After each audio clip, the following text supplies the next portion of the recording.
Saat dunia terlelap dalam mimpi perdamaian yang semu, Iran terbangun, bukan dengan diplomasi, bukan dengan negosiasi, tapi dengan bara dendam yang menyala. Dendam atas tanahnya yang dibombardir, atas jenderalnya yang dibunuh, atas rakyatnya yang hancur di bawah langit yang diam. Pertanyaannya, apakah ini hanya pembukaan? Apakah berikutnya akan lebih panas, lebih dalam, lebih mematikan? Gencatan senjata, dunia menyebutnya perdamaian. Tapi di jantung Iran dan Israel, itu hanyalah jeda sunyi sebelum neraka kembali dibuka. Api belum padam, dendam belum lunas.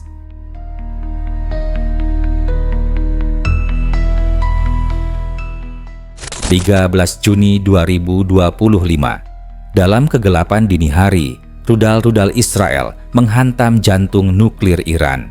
Fordow, Natanz, Arak hancur lebur. Iran tidak memulai ini, tapi mereka berjanji akan menyelesaikannya. Serangan itu bukan sekadar agresi militer, itu adalah penghinaan terhadap kedaulatan, tamparan terhadap harga diri bangsa Persia yang telah menahan luka selama puluhan tahun. Dan saat darah mengalir, dunia kembali bungkam. Tapi Iran tidak lagi diam. Perang 12 hari meletus, bukan perang biasa. Ini adalah perang kehormatan, perang balas dendam. Dan ketika gencatan senjata diumumkan oleh dunia yang penakut, Iran hanya diam. Tapi diam bukan berarti menyerah. Diam adalah persiapan. Ketegangan merambat pelan seperti ular berbisa yang merayap dalam bayangan. Setiap hari yang lewat tanpa pembalasan hanya memperpanjang dendam yang mendidih. Hingga akhirnya, langit pun pecah. Dan kemudian, mereka menjawab dengan api, dengan kilat, dengan rudal.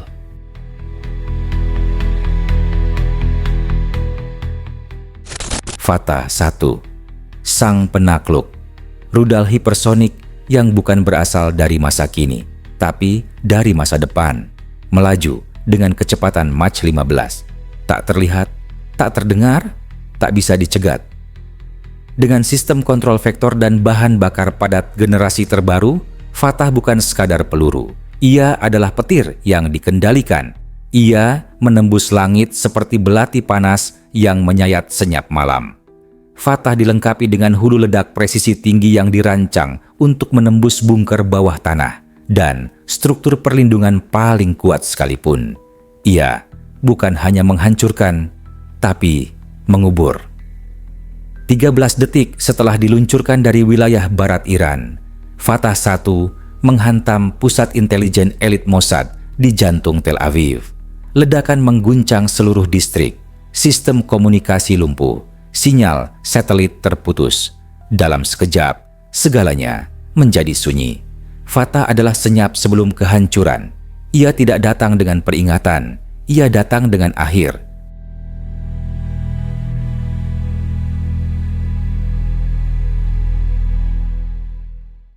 Hari ketiga, Iran meluncurkan Sejil, rudal balistik 2 tahap berbahan bakar padat, cepat, jauh, dan tanpa ampun.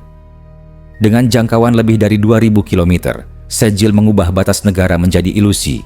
Ia tak menunggu perintah ulang. Sekali dilepas, ia tahu siapa musuhnya. Rudal ini memiliki sistem peluncuran mobil yang memungkinkan pengiriman dadakan dari lokasi manapun, bahkan di tengah pegunungan atau gurun tak terdeteksi.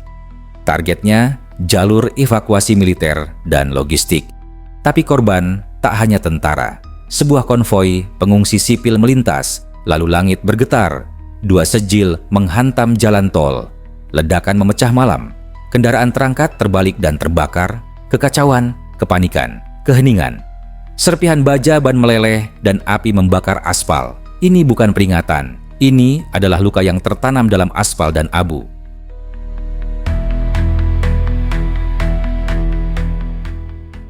Lalu datang Emad, rudal yang berpikir. Dilengkapi MARV, kendaraan masuk ulang yang bisa bermanuver. Ia memilih korbannya di tengah jalan. Bukan berdasarkan peta, tapi berdasarkan makna. Presisi Emad menandai era baru. Ini bukan lagi soal jarak atau ledakan, tapi soal pesan. Imad tidak hanya menghancurkan struktur fisik, ia menghantam simbol, menghantam moral. Imad juga dilengkapi dengan teknologi penjejak panas dan navigasi cerdas, memungkinkan perubahan target di udara dengan tingkat kesalahan hanya beberapa meter. Sedam Naistok Juna, Emad menembus langit. Target awal, pangkalan udara Hatzerim, tapi saat mendekati Beersheba, radar musuh membelok. Emad pun menyesuaikan dan memilih rumah sakit militer. Detik berikutnya ledakan mengguncang bangunan. Tim medis jadi korban, koridor berubah jadi puing. Emad bukan alat, ia adalah keputusan, dan setiap keputusan itu mematikan. Dan akhirnya, Khorramshahr IV, raksasa metal dengan jangkauan 2000 km, membawa kepala ledak seberat 1 ton dan hulu ledak beragam. Ia tidak datang sendirian, ia membawa badai. Dirancang untuk fleksibilitas tinggi, Khorramshahr IV dapat dilengkapi hulu ledak konvensional, nuklir, hingga bom fragmentasi dan termobarik. Rudal ini bukan sekadar ancaman, tapi strategi dalam bentuk fisik. 4 rudal diluncurkan bersamaan dari lokasi tersembunyi. Setiap rudal melepaskan puluhan submunisi, bukan satu ledakan, tapi hujan kematian. Yerusalem, Haifa, Be'er Sheva, pemancar komunikasi, pusat distribusi pangan, semua menjadi target. Tak ada prioritas, semua sama di mata bom cluster.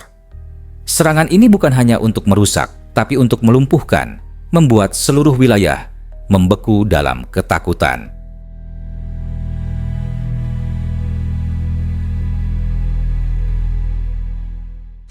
Kini dunia menatap reruntuhan dan kembali bersuara. Sudah cukup. Tapi bisakah dendam dihentikan oleh pernyataan?